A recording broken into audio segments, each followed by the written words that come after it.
Je suis élève à Blaise Cendrars dans le 93. Évidemment que quand je fais cours, j'ai pas de plafond au-dessus de moi.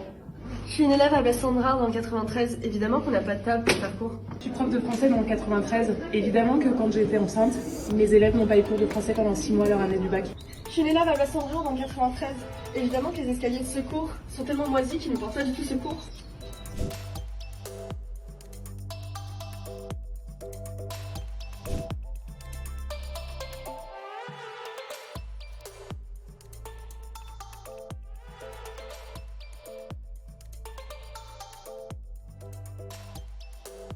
Je suis élève à Blaise Cendrars, bien évidemment que le chauffage ne fonctionne pas. On est à Blaise Cendrars, évidemment qu'on n'a pas de plafond dans nos toilettes et qu'on fait pipi dans le noir. Je suis élève à Blaise Cendrars dans le 93, évidemment que j'ai des chaises toutes cassées. On a juste fait la vidéo au début pour la poster, pour montrer un peu les choses. On ne s'attendait pas à ce que ça buzz si rapidement en 24 heures. Être élève dans ce lycée-là, c'est compliqué. Enfin, pas certainement dans ce lycée-là, mais dans tous les lycées du 93. Le fait de ne pas avoir de profs, de ne pas avoir d'endroit où on peut étudier, de table pour écrire, c'est très compliqué pour étudier de se retrouver dans un environnement comme ça.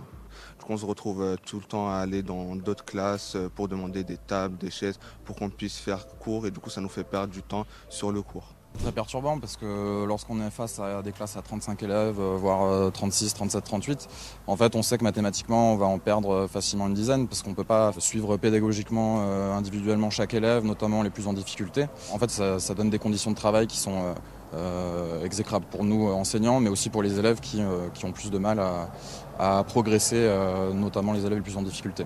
Ce qu'on réclame, c'est simplement l'égalité des chances. C'est pas parce qu'on vient du 93 qu'on n'a pas le droit d'avoir la même chance que tout le monde. On va avoir autant de chances que des élèves de Paris ou d'autres villes, et on veut simplement pouvoir étudier et compter sur l'État, tout le monde, pour qu'on puisse vraiment étudier dans de bonnes conditions. Le lycée fait ce qu'il peut avec les moyens qu'il a. C'est difficile après de répartir en fait tous les coûts qui sont impliqués dans le lycée. Le problème, c'est en fait un manque de moyens global qu'il y a dans quasiment toute l'éducation nationale, particulièrement dans le 93 où on sait que c'est le département le plus pauvre de France métropolitaine et où les inégalités sont plus fortes. Mais globalement, quand on constate que l'État annonce qu'il y aura une baisse budgétaire de 700 millions d'euros alors que l'éducation nationale est déjà en manque de moyens, en fait c'est quelque chose de vraiment alarmant en fait. Et nous on est là, on milite aujourd'hui pour justement revendiquer le droit à l'éducation, à l'égalité des chances pour tous les élèves, et on espère que justement ce mouvement va s'étendre aussi dans les autres départements, dans les autres académies de France.